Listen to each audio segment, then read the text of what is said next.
Hello বন্ধুরা, সবাই কেমন আছো? আশা করি সবাই ভালো আছো, আমিও ভালো আছি। দেখে চিনতে পারছো, এটি হচ্ছে বাঁশকুড়ুল। তো পাহাড়ি অঞ্চলে এই বাঁশকুড়ুল পাওয়া যায়। তো দিদিভাই বাঁশকুড়ুল ছাড়িয়ে কেটে দিচ্ছে। তো এখানে ঝিঙে, আলু, কাঁঠালের বিচি আর বাঁশকুড়ুল দেওয়া হয়েছে। এ দেখো, হাঁড়িতে দিয়ে দিলাম। তারপর বসিয়ে দিলাম উনুনে, দিয়ে দিলাম দেখো পেঁয়াজ, রসুন বাটা, নুন, হলুদ, তারপর দিয়ে দিলাম মরিচ বাটা। এই দেখো শুটকি দিয়ে দিলাম। শুটকি দিয়ে সাধারণত এটা রান্না করলে ভালো লাগে। তারপর দেখো কিছুক্ষণ ঢেকে রাখার পর হাফ সেদ্ধ হয়ে গেছে, তোমাদের দেখাচ্ছি। দেখো হাফ সেদ্ধ হয়েছে, আরও কিছুক্ষণ আমি ঢাকিয়ে রাখবো। তো রাখার পর ফুল সেদ্ধ হয়ে গেলে আমি নামিয়ে নেব।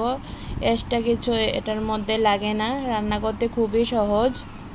তো এই দেখো তৈরি হয়ে গেছে। তো এটা বাঁশকুড়ুলের গুঁদো কি বলি আমরা, তোমরা কি বলো কমেন্টে জানি।